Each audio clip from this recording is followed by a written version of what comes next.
ভাই আমরা গরিব মানুষ, আমাদের এগুলো খুব কষ্ট হচ্ছে, কিন্তু আমরা কি অন্যায় করছি দেশে, এমন কি অন্যায় করছি আজকে আমার একটা টাকা কেউ দেওয়ার নাই। আপনি যে বললেন যে আপনাদের সবকিছু নিজের অর্থায়নে করা হচ্ছে, আমরা এগুলো নিজস্ব টাকা দিয়ে সবকিছু কিনে নিয়ে আসছি, ওষুধ কিনে খাচ্ছি। আপনাকে মেডিকেলে প্রথমে নিতে চাইনি? মেডিকেল থেকে কোনো কিছু দিচ্ছে না তো। কেন? এই যে আমাদের পায়ে যে ব্যান্ডেজ করছে, হ্যাঁ, এগুলো তো আমরা কিনে নিয়ে এসে দিচ্ছি। 2250 টাকা দিয়ে এগুলো কিনে আসছি। 2250 টাকা দিয়ে এগুলো কিনে নিয়ে আসছি।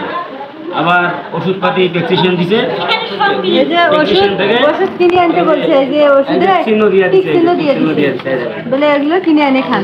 এগুলো কিনে আমরা কিনে এনে খাচ্ছি। আর এই যে এইটা ওষুধ, আর এইটা ওষুধ সকালবেলা দুইটা ট্যাবলেট দিয়ে গেছে, তাই তাছাড়া আর কিছু আমাদের এগুলা সম্পূর্ণ কিনা লাগছে। তাছাড়া আমার সব কথা হচ্ছে যে ডক্টর কি বলছে? ডাক্তার বলছে বলে কালকে একটা পরশুদিন ডাক্তার আসছে, আসার পর ডক্টর এগুলা আমার এই জিনিসটা কাটছে, ব্যান্ডেজ ছিল, কাটার পর দেখে বলছে কি ঠিক আছে, আমরা পরে কি জানি ওই যে আরো নার্স ছিল তাদেরকে লিখতে বলছি রিপোর্ট দেখে চলে গেছে। যাওয়ার পর রিপোর্ট ওই নার্স আবার আইসা পরে আমার বইলে গেল এই যে 3টা ওষুধ কিনে আনা তোমরা। আর এক্সরে করা বলছে, এই যে অপারেশনটা আপনার অপারেশন হয়েছে না? অপারেশনের কথা বলে নাই, এক্সরে করতে বলছে। পরে আমরা এক্সরে রিপোর্ট, এই যে রিপোর্টগুলো আছে এক্সরে করছি বাইরে থেকে। না এখানে করছি, তাও এখানে রিপোর্ট করতে এক্সরে করছি, তার টাকা নিচে হলো 750 টাকা। আপনার মোট খরচ গেছে কত এখানে এ পর্যন্ত? হ্যাঁ, এখানে এ পর্যন্ত আমার ভাই বাইরে পর্যন্ত আমি 70,000 টাকা খরচা করছি। সব মিলে 70,000 টাকা খরচ হয়েছে আমার। বাইরে যে কদিন ছিলাম ওইদিকে, এখন আর 70,000 টাকা আমাদের গেছে, এখন তো আছে। দুইটা গুলি খেয়েছেন না আপনি? আমি 2টা গুলি লাগছে। একটা আবার প্রথমে যখন এই যে ফুটাটা গুলি লাগে, এই যে দেখেন এটা কিন্তু ফুটা হয়ে গেছে আমার, এই দিক দিয়ে ঢুকছে। ঢোকার পর পরে যখন ওই যে পাও চিপিয়া ধরে বই শুয়েছিলাম, শোয়ার পর ওইটা দৌড় মারতেছি, পরে একটা আবার বুলেট কৌটার মতন আবার বুলেট মারছে, ওইটা পুরোটা আসি বাড়ি লাগছে, এই যায় বাড়ি লেগে ভাঙিয়ে দুটো হয়ে গেছে। ওই যে এক্সরেটা দেখা তো বাবা, যেটা আপনারা ডক্টরকে বললেন না কেন যে আপনার ট্রিটমেন্ট এটা ফ্রি ট্রিটমেন্ট, আপনারা কেন টাকা চার্জ করতেছেন কেন? ডাক্তার তো বলে নাই, নার্স আসে ইয়ে দিয়ে যাচ্ছে। এই যে এই যে আমার গুলি, এই যে গুলি লাগছে, এই গুলি আমার অপারেশন করে বের করছে। পরে আমি অন্য জায়গায় অপারেশন করে অপারেশন বের করতে আমার লাগছে 30,000 টাকা, এই 2 জায়গায়।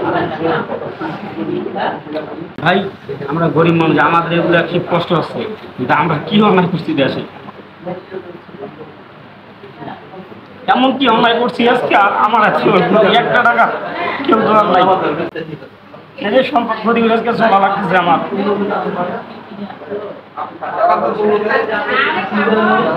ঠিক আছে ভাই, আমি যথেষ্ট ভাই চাবো যে সবাই এই জিনিসটা শেয়ার করুক। মানুষ ডক্টরের কাছে কেন আসে? ফ্রি ট্রিটমেন্ট দিয়ে তো মেডিকেল কলেজ। আমি কালকে একবার গেছিলাম, বলে ভাইয়ের এই যে ব্যান্ডেজ খুলে রাখছে, একটু ব্যান্ডেজ করে দেন। ব্যান্ডেজ করা লাগবে না, আপনি যান, ব্যান্ডেজ করা লাগবে না। পরে আমি আসি ঘুরে আসি, আমি তো এখন গ্রামের মহিলা, আমি তো কিছু বুঝি না। ইনফেকশন, এই যে অবস্থা, ইনফেকশন যদি হয় তখন আমরা গরিব নেক্সট ডক্টর আসলে বলবেন যে চিকিৎসা কিন্তু ফ্রি, আপনারা যদি চিকিৎসা ফ্রি না করেন আমরা পরবর্তী স্টেপ নিতে বাধ্য হব। আর যদি ওরা কিছু বলে ভিডিও রেকর্ড করে রাখবেন, ক্যামেরার সামনে কথা বলেন, দেখি বলে। আচ্ছা ঠিক আছে। আর আমি চাবো ভাই সবার সাথে কথাবার্তা বলে দেখি, দেখা যাক যথেষ্ট যেটুকু করা যায়। হেল্প করেন আমাদেরকে, নাহলে আমরা তো চলতে পারতাছি না, অনেক টাকা পয়সা নষ্ট হয়ে যাচ্ছে আমাদের। আমরা গরিব মানুষ, এত টাকা পাই কোথায়? দিন আনি দিন খাই আমরা। আন্দোলনে তো আপনার গুলিটা খাইছেন নাকি? আন্দোলনে ঢাকায় আন্দোলনে আমার এই অবস্থা, নাহলে আমি কেন গুলি খাবো? আচ্ছা ভাই, আপনার ঠিকানাটা বলেন তো। আমার ঠিকানা আছে হাতিবান্ধা থানা, রংপুর হাতিবান্ধা থানা, লালমনিরহাট হাতিবান্ধা থানা, লালমনিরহাট। আচ্ছা আচ্ছা, জেলা লালমনিরহাট, হাতিবান্ধা, বাড়ি হাতিবান্ধা। ঠিক আছে, আল্লাহ হাফেজ। ঠিক আছে, দোয়া থাকবে। আসসালামু আলাইকুম, কি অবস্থা সবার? সবাই কেমন আছেন? আশা করি সবাই ভালো আছেন। বাট আমার দেশের মানুষ ভালো নেই, কারণ গত ছাত্র আন্দোলনে আমাদের ভিতরে যারা গুলি খেয়েছে, যারা আহত, এদের ভিতরে আমার রংপুরের ভিতরে আমার এক ছোট ভাই 4 তারিখ আমাদের সৈয়দপুরে একটা আন্দোলন আমরা করি, সেখানে গুলি খায় এবং গুলি খাওয়ার পরে তাকে কোনো হাসপাতালে ভর্তি নিচ্ছিল না বা ট্রিটমেন্ট দিচ্ছিল না, তাকে বিভিন্ন জায়গায় নিয়ে যাওয়া হয় কিন্তু কোনো ট্রিটমেন্ট পাওয়া যায়নি। দেন গতকাল, আজকে 9 তারিখ, গতকাল 8 তারিখ তাকে রংপুর মেডিকেল কলেজে নিয়ে আসা হয় এবং সেখানে তার ট্রিটমেন্ট করা হয়। সম্ভবত 8 তারিখে নিয়ে আসা না 7 তারিখে নিয়ে আসা হয়েছিল। তো বেসিক্যালি কথা হচ্ছে যে আমরা দেশটাকে সংস্কার করতে পারলেও আমরা পারিনি ডক্টর সমাজকে সংস্কার করতে। মানে আজকালকার যারা ডাক্তার আছে সরকারি হাসপাতালে, তারা কি বেতন পায় না? এটা আমার সবার কাছে প্রশ্ন, যে তারা কি আসলে কি বেতন পায় কি বেতন পায় না। কারণ আমি বাইরে ট্রিটমেন্ট ওইভাবে নেই ট্রিটমেন্ট কখনো আমার বাইরে হয়নি, কারণ আমার বাবা সেনাবাহিনী জব করে, আর সেনাবাহিনীর ভিতরে আমরা ক্যান্টনমেন্টে চিকিৎসা পেয়ে থাকি। সো আমি জানি যে ওখান থেকে আমরা সবসময় জানি যে সরকারি হাসপাতালে বেসিক্যালি তারা ট্রিটমেন্ট পেয়ে থাকে। কিন্তু আমি আজকে যাওয়ার পর শুনতে পারলাম ডাক্তাররা তাদেরকে ট্রিটমেন্ট করাচ্ছে, বাইরের থেকে ওষুধ দিচ্ছে, মানে যা যা দিচ্ছে প্রেসক্রিপশন থেকে শুরু করে যাবতীয় যা যা যা জিনিসপত্র আছে সব কিছু ডক্টররা প্রেসক্রিপশন লিখে দিচ্ছে ঠিকই, কিন্তু হসপিটাল থেকে কোনো রকমের মানে ওষুধ মেডিসিন যা আছে কিচ্ছু দেওয়া হচ্ছে না, সবগুলো বাইরে থেকে কেনা হচ্ছে। এবং আরেকটা জিনিস শুনতে পারলাম আজকে যাওয়ার পর, যে প্রথম অবস্থায় তাদেরকে তো ভর্তি নিচ্ছিলই না, তারপর যখন ভর্তি নেওয়া হয় অপারেশন থেকে শুরু করে সব কিছু খরচ তাদেরকে বহন করতে হয়। এবং মানে যারা আসে মানে ট্রিটমেন্ট করছে বা যারা হচ্ছে মানে রুগীকে বাথরুমে নিয়ে গেছে, যারা উপরে উঠাইছে, হ্যাঁ, প্রতিটা ক্ষেত্রে তাদের কাছ থেকে 1 থেকে 200 টাকা করে নেওয়া হয়েছে। ভাই তারাও কি বেতন পায় না? কোনো ওয়ার্ড বয়, কোনো সিস্টার, কোনো নার্স কি তারা বেতন পায় না? বাংলাদেশ কি মানে এদের কি বেতন দেয় না? আমি তো জানি না, বাট আপনারা তো জানেন, আপনাদের কাছে প্রশ্ন, এদের কি বেতন পায়?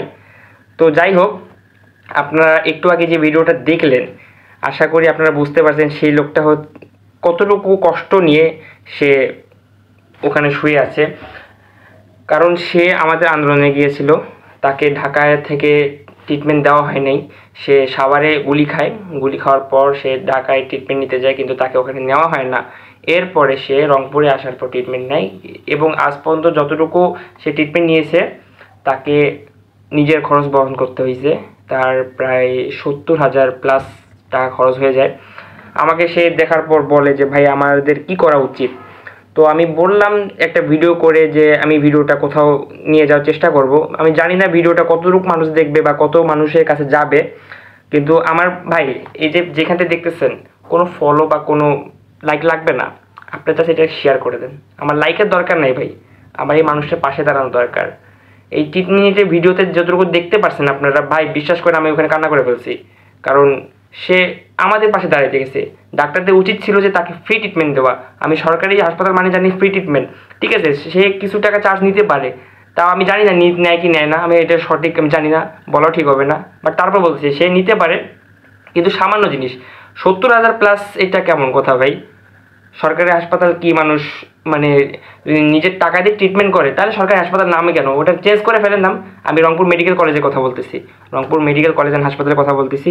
ভাই বিশ্বাস করে খেয়াল নিয়ে দেখেন ভাই, এরকম অহরহ হচ্ছে আজকালকার যুগে ভাই, এই জিনিসটা খুবই হচ্ছে ভাই। আমাদের দেশ সংস্কারের আগে ডাক্তারদেরকে সংস্কার দরকার, কারণ তারা সুন্দরভাবে চিকিৎসা দিবে, সুন্দরভাবে রুগীদেরকে ট্রিটমেন্ট দিবে, কিন্তু তারা সেটা না করে করতেছে কি বিজনেস করতেছে। আসলে মানে ডাক্তার হয়ে কি বিজনেস করতে হবে? এটাকে কোনো মানে ডাক্তারদের কাছে প্রশ্ন ভাই, আপনারা যাদের কোনো দিন ডাক্তার দেখে থাকেন আজকে, আপনাদের কাছে প্লিজ দোহাই লাগে ভাই, বিজনেসটা বন্ধ করেন। সবার ক্ষেত্রে একই না, সবাই এক ডাক্তার না, কিছু কিছু ডাক্তারের ক্ষেত্রে এরকম জিনিস। আমি রংপুর মেডিকেল কলেজের কথাই বলতেছি ভাই, প্লিজ মানুষদের পাশে দাঁড়ান, আর এইসব বন্ধ করুন, দুর্নীতি বন্ধ করুন। দেশ আমরা যদি স্বাধীন করতে পারি, আর আপনার মতন ডাক্তার অহরহ বের করে দিতে পারবো হাসপাতাল থেকে। সো যেটা বলতেছি ভাই, প্লিজ রুগীদেরকে আর হ্যারাসমেন্ট করবেন না, আর এইসব ঘুষ বন্ধ করুন, আর এইসব মানে চাঁদাবাজি বন্ধ করুন। কারণ এই যে ওয়ার্ড বয়, একজন সিস্টার আসে মানে ইঞ্জেকশন দিবে, একটা 50 টাকা দিতে হয়। একজন ড্রেসিং করতে আসছে, তাকে 100-200 টাকা নিচ্ছে, সে ড্রেসিং করবে না। ভাই কোন মানবতায় আছেন আপনারা? হ্যাঁ, আপনারা মানুষ না? আপনারা মরবেন না? যাই হোক, ভিডিওটা এই পর্যন্তই। আশা করি ভিডিওটা আপনাদের ভালো লাগছে, কিন্তু আমার ভাই লাইকের দরকার নেই, ফলোরও দরকার নেই, প্লিজ শেয়ার করে দেন। আমি চাই এই মানুষগুলোর পাশে দাঁড়াতে। আসসালামু আলাইকুম।